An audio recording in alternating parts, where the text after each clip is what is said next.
In this video, we will be making collagraph plate using burnt plastics. I want to show you how you can achieve really exciting textures by burning some crisp packets or any sort of plastics you can get from your rubbish bin. I want to show you how I created this print using these exciting plastic textures. I will also show you how I created these colors and some other textures in the foreground. Hope you enjoy the video. So my starting point for this piece of work is going to be a sketch I did in a sort of springtime. It was a very wet and soggy day, and even though it was spring, it still felt like winter. So hence that sort of moody landscape. And I'm going to use that as the basis of my composition. I'm going to divert it from it. I'm just loosely going off what's going on here. I'm not going to worry too much about it being a mirror image, because I'm going to just do what's here, and it doesn't matter if it's going to be in reverse. And what I want to do is I want to use plastic, burned plastic, to create textures. As you can see, I'm using a shiny board. It's basically an ENVIROMOUNT board. It's a mount board that has been coated with a thin amount of plastic. So when I have been burning my plastics, I thought, well, I could just iron on top, and since it's got plastic coating, it should stick, but it doesn't. I don't think it has enough grip. So in order to give it more sticky surface, I'm going to cover it completely with acrylic medium. It can be matte or glossy, anything you've got to hand, but it has to be something that will go dry and it will get reactivated on heat, because I'm going to attach my bits of plastic with heat onto my board. I'm going to use, I need something that gets reactivated on heat, and acrylic medium is brilliant at doing so. You can, of course, print just these bits of plastic by themselves, but I find it a bit tricky, first of all, to ink them up, wipe them off, and yeah, it's quite flimsy. So it is possible. I find it annoying. So I'm going to use all my bits of plastic to create composition on my plate. But let's first of all go through burning different bits of plastic. So I have burned lots and lots of different bits of plastic. I have burned this, and it's a bits of plastic that divide pieces of salmon, smoked salmon, just from food packaging. This is Tivek. That burns into quite nice shapes, as you can see, with an iron. Chocolate packets. I really like this one, particularly because it has a really nice pattern. Crisp packets are excellent, and I have an example of a crisp packet. Here we go. They create a lot of pattern. And what else have I burned? I tried various things. This is tea packaging from Earl Grey. And what I noticed is there was a sticker on my Earl Grey packaging, and that didn't buckle. So that gave me an idea that I could add something, something that's not going to burn with an iron, it's not going to buckle yet like the plastic, stick it on, and have a bit more sort of shapes going on around it. I have also burned holes in it with soldering iron. So lots of possibilities. I have also burnt foil like this.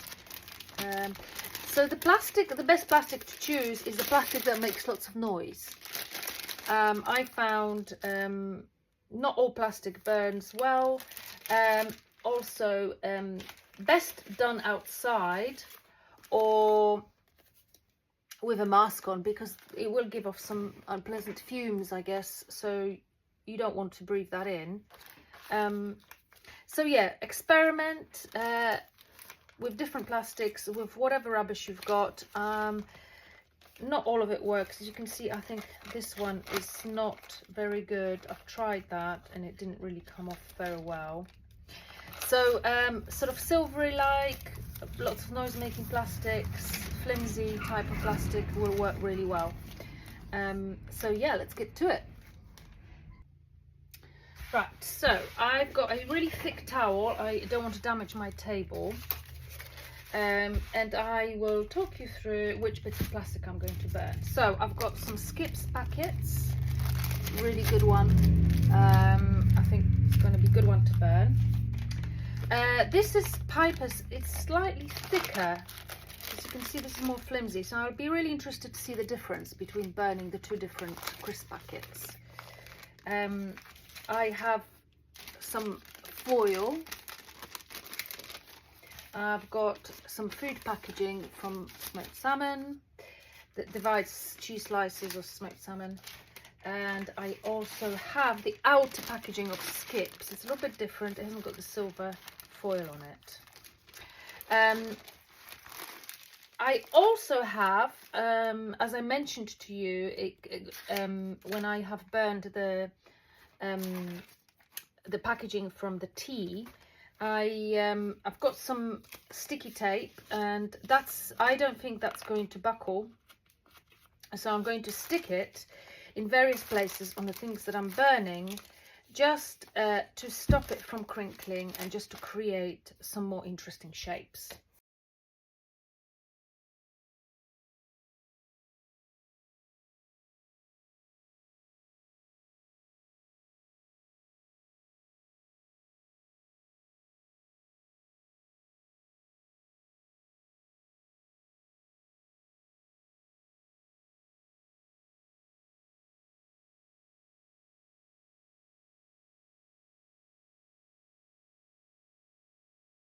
Okay, so now that I have added my strips of aluminium tape, I'm going to do some burning, and I have two devices for doing that. I have my little studio iron, and I have also got a heat gun. So both are really useful. Heat gun is a bit more powerful. So let's start with the heat gun. I prefer using heat gun for melting plastic and the iron to attach the artwork to the board, but both are useful. You don't have to buy a heat gun, you can just use an iron. So let's start with the outer packaging of skips packet.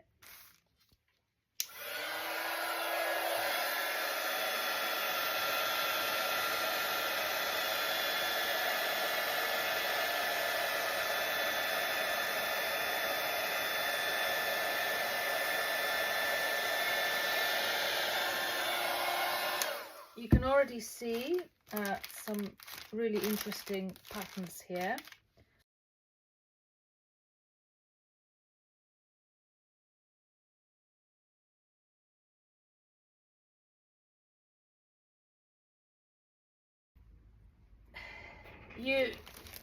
The amount, oh, you can see how this has been affected, right?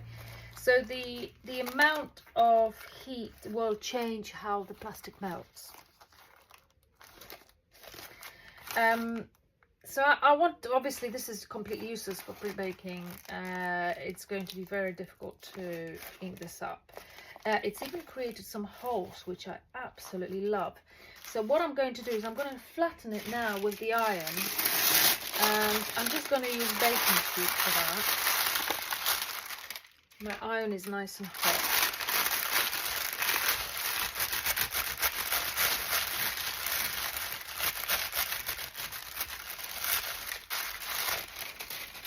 Yeah, so this is a little bit better.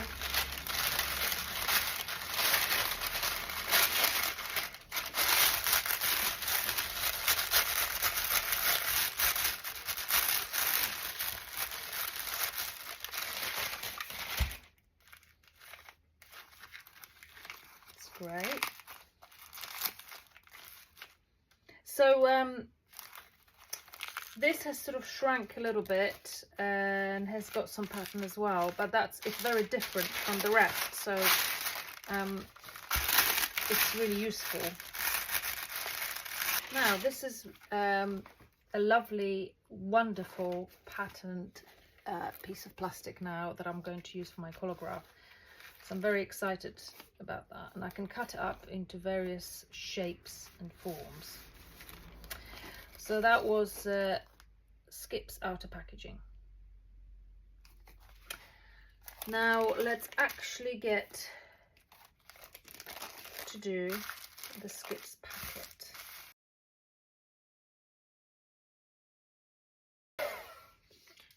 Oh, that has really shrunk.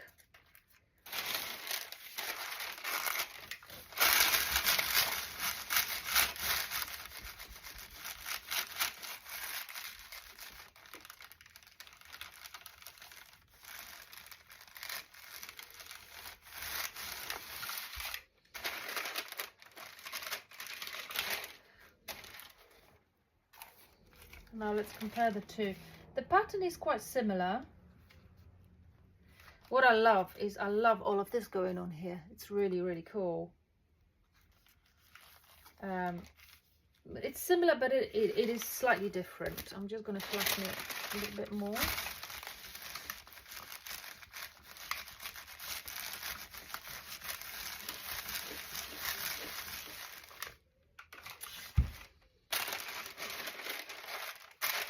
Fantastic. Oh, got a little bit stuck there. Okay, that one came undone, unfortunately, but that one persisted, which is really nice. I like what's happening there.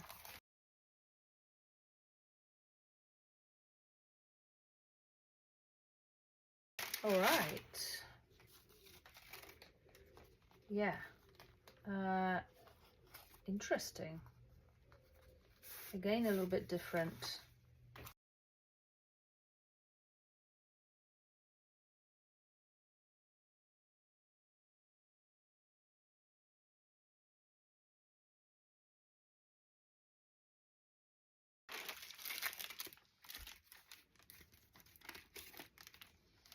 Yes, quite different, I would say, from the others. It sort of held its shape with regards to where I was actually blowing with the hot gun. Again, interesting. I have some acrylic matte medium to hand by Liquitex. It could be by anybody, and I'm going to, because I want quite a generous amount, I'm going to apply it with my color shaper.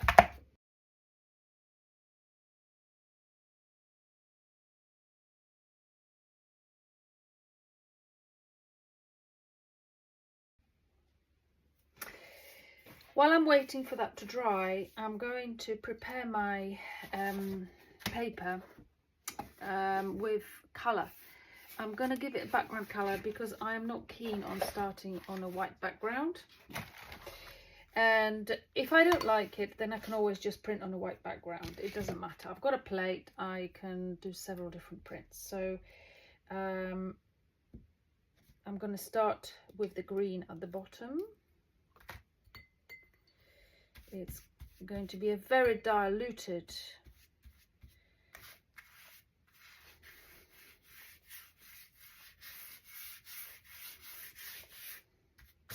colour.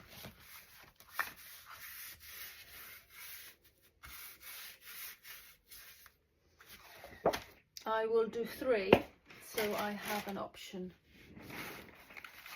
I can always do more if I decide to stick with it, but I'm giving myself a freedom. I like to be prepared when I do my prints.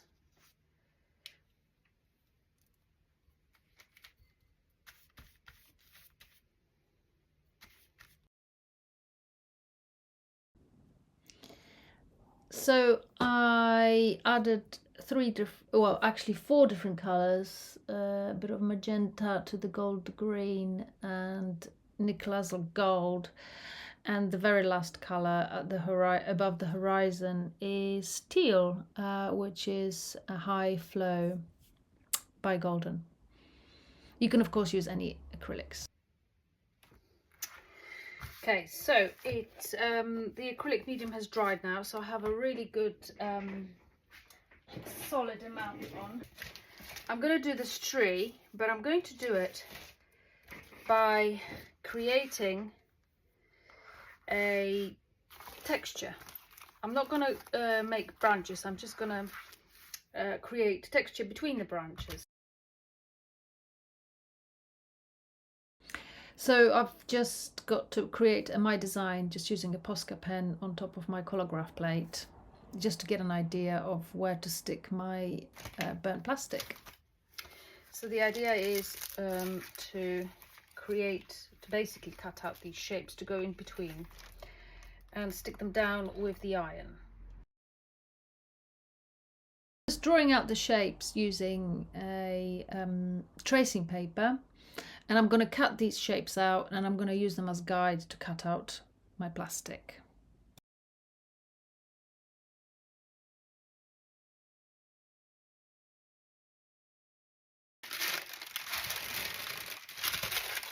So this is the tricky part. This is how I'm going to stick it on. So I place my shape, put the baking sheet on top, and with a hot iron, hopefully that will get on. That will stick on nicely.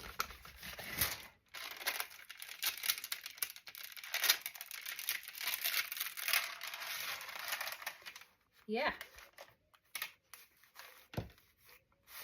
that worked very well indeed.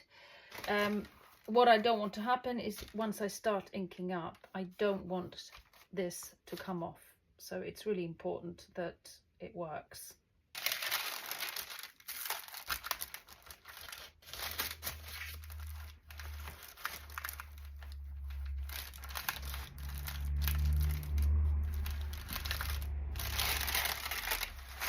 Nice. Right, so I finished. Didn't want to film it because it's, well, it would have been quite a lot to film and it would have got a bit boring. It was just repetitive action of sticking on all these bits. They seem pretty well stuck on, so that whole method of applying acrylic medium and applying hot iron over the plastic worked out really nicely. We'll see how durable it is when we ink up. Obviously inking up will need to be quite gentle.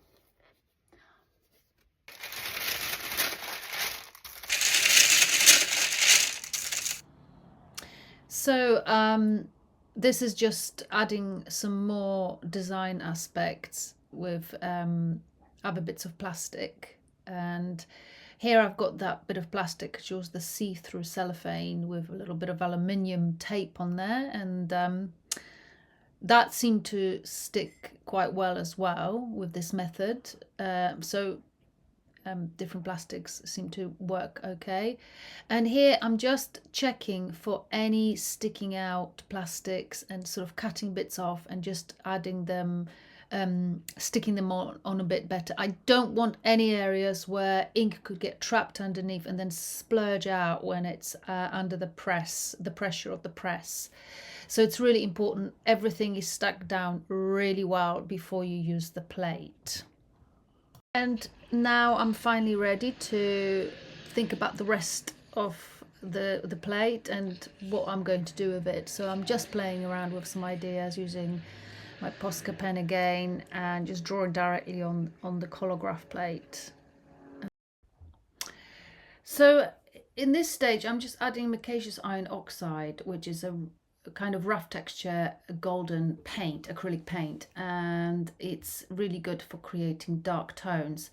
And I wanted to kind of blend it in to my background, and also blend it into the burnt plastic areas, so that it's on a little bit more cohesive.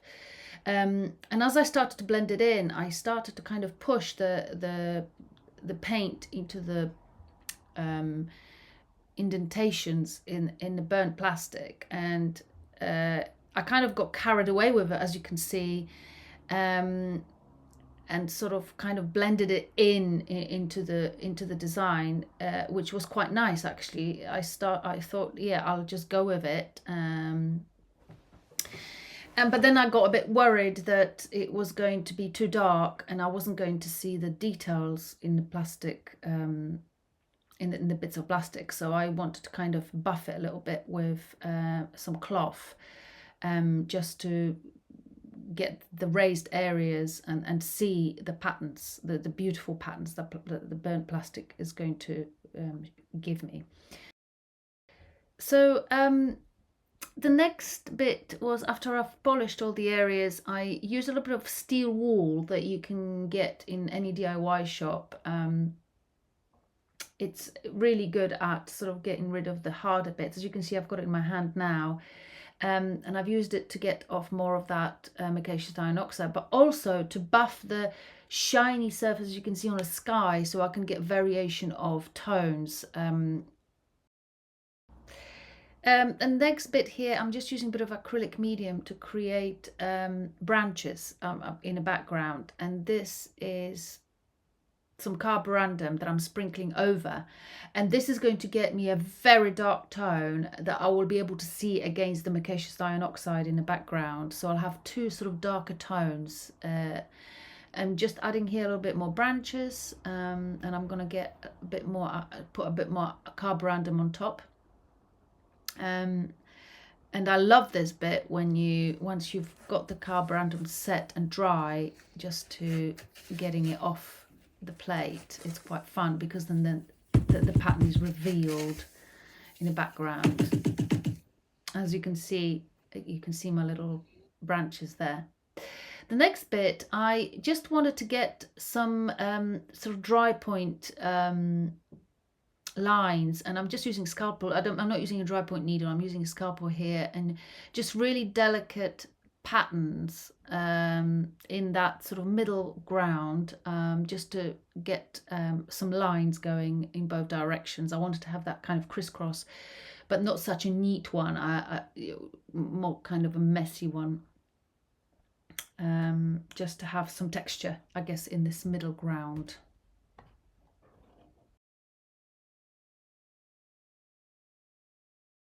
So now that I'm satisfied with this middle ground and the background, I'm going to move on to the foreground, and I want some lovely patterns here. I'm using here a tile adhesive, which is a DIY substance. It's not an arts or crafts material, but it's fantastic for creating dark tone, and it's very durable.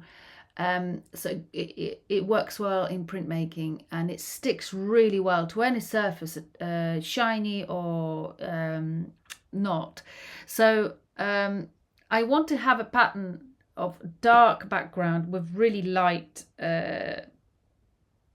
lines. That's the idea. So I'm just applying to the surface, to that area now, and then I'm going to score with a pencil the lines in this background to create the pattern. Yeah, so as you can see with pencil here, I'm just scoring the lines into a wet tile adhesive. I haven't waited for it to dry yet. And the next bit is, I'm using a stencil I made from sort of different shapes in nature. I made some sketches, and then I made these stencils.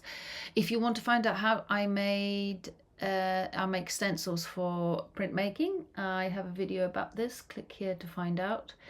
But I'm using the stencil, and I'm still using the tile adhesive. So as you can imagine, the background plate is shiny, so that will print light, and the tile adhesive is a rough texture, so it will print dark. so it will create a dark tone against the light value. And the very last section, I have got a bit of wallpaper, and it's got really lovely sort of pattern textures on it. And this print is going to be full of textures. That's what I wanted. Like, I see textures everywhere in nature, and this is what I wanted to represent in this print. It's going to be colourful and full of textures.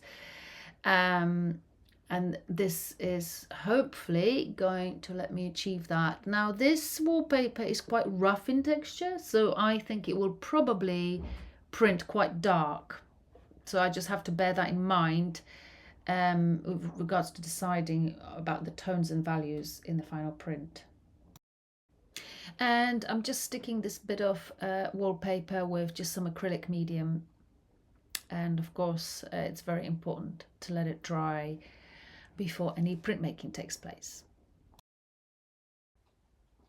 And lastly, I wanted to add some lines. I've got sort of white lines in my design, if you saw at the beginning, and I'm going to create them using clear tar gel, which is an acrylic medium by Golden, and it sort of creates these stringy lines, and I pour this medium into a bottle with a thin nozzle. I will include all the links to these items in my description if you're interested to see what they are. It's just a set of craft tubes with a thin nozzle, and I just pour the clear tar gel in there, and I'm able to create these lines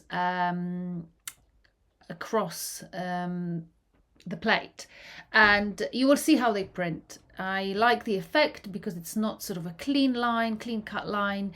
It's a kind of more of a rough edge, interesting line, and that's what I like clear tar gel to use to do so. After I've applied the lines, I've decided to sort of work them out a little bit with a palette knife, just to give them a little bit more of a texture. And also I'm using clear tar gel to work the lines I've created in my tile adhesive on the right hand side. And the reason why I'm doing that is because I actually want these lines to be very light, almost sort of white, against the dark background of whatever value I'm going to use there. Or whatever ink color. That's why, because I'm kind of worried that they will end up being quite dark. I want them to be light. So as I have mentioned, that wallpaper I have on the left hand side is going to print quite dark, so I've decided to get some gloss acrylic medium and working it out with a roller and rolling out the medium over the wallpaper, just to lighten it up a little bit. I don't want it to be too dark. If I do it with a roller, I'm hoping that it will lighten just the raised bits. So finally, I'm ready to ink up. The plate is completely dry, and I'm applying some Intaglio Printmaker's sepia, which is almost black ink, to my plate. I'm going to proof print it first. I want to just see how the plate works out, just in one colour. So it's just going to be in black, and I'm applying the ink with just a little bit of a card mount board. Could be any card, and then I'm working the ink in with a little bit of scrim. I find this a really effective way to make sure that I cover all the areas. It's very easy to miss some bits, and they will then just print white. So by working the ink in with sort of circular motions with a bit of scrim, really helps to distribute the ink evenly on the plate. It's a large plate, so it was quite a lot of work to get this ink in, but once the ink has been applied, then it's the process of wiping the ink off, And as you can see, the middle area is been left with just the plain board, so it will wipe very clean, but obviously the score marks I have made, I've taken a fresh bit of scrim here to make it easier to wipe the ink off, and I'm just being really delicate around the areas of plastic that is stuck onto the plate. I don't want it to rip off, so I'm just being gentle but also quite firm at the same time, because obviously I want to get all the areas, all the light areas to show through. So as you can see, as I'm progressing with wiping, the plate is starting to reveal itself, and so far I kind of like what I'm seeing. I'm feeling quite positive, and I really do love the textures in the foreground as well as the background. It's a heavy textured design, but this is what I was hoping to achieve. So as you can see, all the patterns are beautifully coming up, and as I expected, yeah, it's going to be very exciting printing this proof print and seeing what the plate is like.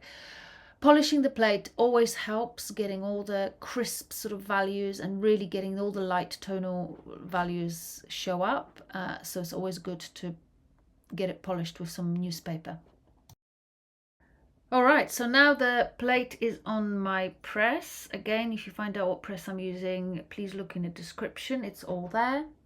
The paper has been soaked and blot dried to loosen up all the fibers in the paper to be ready to absorb all the textures and ink. I always add newsprint on top because my paper tends to be quite wet, so I want to protect my blankets from getting wet, and I don't want them to stiffen up over time. Just adjusting the press. I very often adjust it too tight, so yeah, you have to be really careful with that. Rolling the press through, and here is the exciting reveal. It is very rare for me to have a proof print work out exactly how I want it to, but I'm really pleased to say that actually I didn't do anything to this plate for my final prints, because I actually really liked how it has come out. And I think it's due to all these really exciting textures. There's just so much, it's so much fun. I'm really quite pleased with it. So yeah, let's get cracking and let's add some colour. Before I do, just wanted to show you the detail, that the interesting sort of detail we got from this burnt plastic. I mean, how wonderful is that? I love those little bits of aluminium foil. This is the plastic cellophane, and all the bits of texture I managed to achieve with using all these materials, which are, well, not even art materials really. All right, so I will talk you through how I inked up the plate. I just inked it up in a really simple method, a la papier technique. I'm using Intaglio Printmaker's etching inks, and this green, so the second green, this one here, is straight out of the tube, but the first green I mixed up black and yellow to achieve sort of like that olive green. Then I've got a bit of magenta, I think it was Madder Lake. I will include all the colours in my description as well, so you'll know what colours I used. And I've mixed up that Madder Lake with a little bit of ultramarine blue to achieve kind of purple. And lastly, I just used a little bit of turquoise with white and applied it up. Well, the middle part was just the turquoise, and the top with white, to create sort of a little misty sky. I have blended in the inks a little bit as well, but really this was my first run of colour, and didn't really know what to expect, so I guess it's a proof print with colour.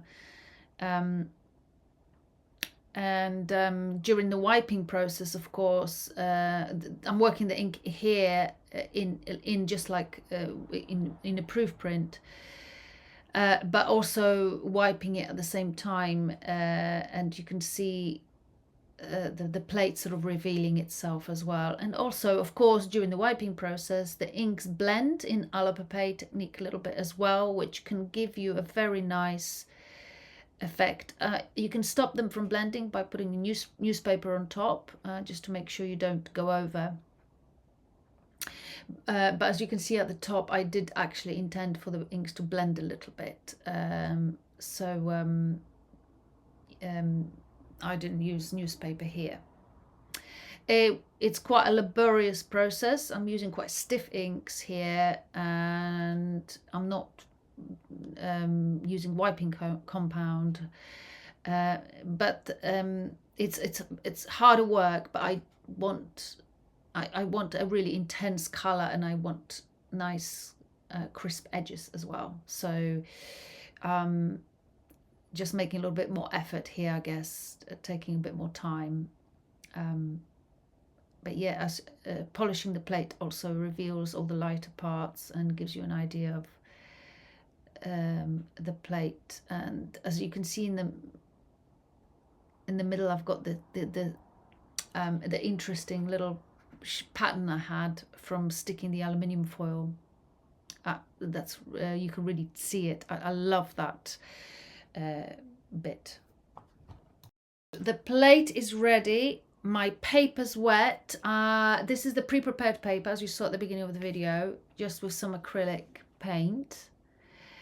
And I'm matching it up with sort of the light part. The blue part is where the sky is. So I'm matching the colours with my plate. That's very important. And let's do it. Very exciting.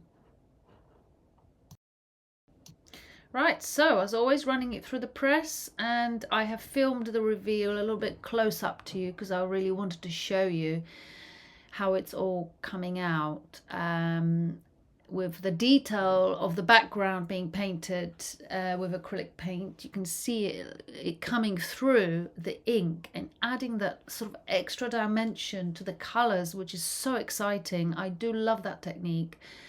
And look at those patterns, they just look fantastic. Really pleased with it. The plastic is looking fabulous. I really like the effect. I'm just pulling it up here so you can see it a little bit better, and a close-up. Yeah, looking really good. And I particularly like that sort of orange color that came up in the sky at the top. Yeah, that was the background that was already there. Really interesting result. And also through the pink, you get the orange acrylic paint showing through the pink in the middle. Really like that as well. So with a little bit of planning of colors you're going to put on top and with the background, so they can sort of work together really well, or perhaps even get unexpected results and mix colors that you wouldn't think would work well. You never know. It's always worth playing about. And I've also made 2 more prints, of course, because I had 3 pre-prepared bits of paper with acrylic paint on it, and all 3 are slightly different. As you can see, this one has a sort of a nice pink smudge going down that created a really nice effect. Again, very different. So the 3 are similar but have different effects due to the paint, the background being so different. And that one as well has a bit more pink in the foreground because I've painted over a bit more, and it's got cooler sort of colors at the top. So yeah, really fun. I would really encourage you to sort of play around with this technique of creating different textures with burnt plastics or waste materials, and let your imagination build something very unique. I really hope you enjoyed the video, and all the materials and any information is always included in my description. You're very welcome to look at it. But of course, if you have any questions at all about this video, please do not hesitate to ask. I love talking to you and connecting with all you wonderful printmakers all over the world. Thank you for watching.